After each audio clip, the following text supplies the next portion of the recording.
مين هو محمد الفاتح؟ نعم. محمد ايه؟ فاتح. محمد الفاتح. مين محمد الفاتح ده؟ معرفوش الصراحة.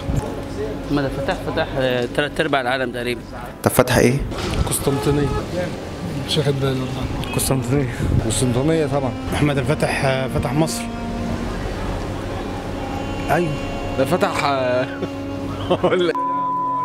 محمد الفاتح. بقول لك معرفش في التاريخ قوي يعني.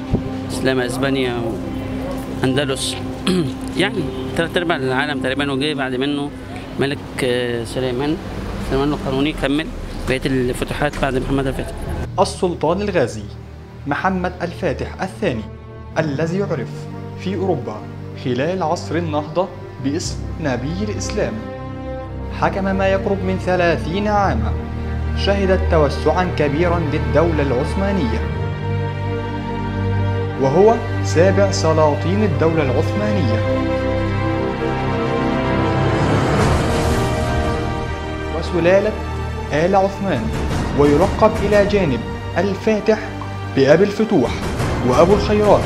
وبعد فتح القسطنطينية أضيف لقب قيصر إلى ألقابه وألقاب باقي السلاطين الذين تلوه.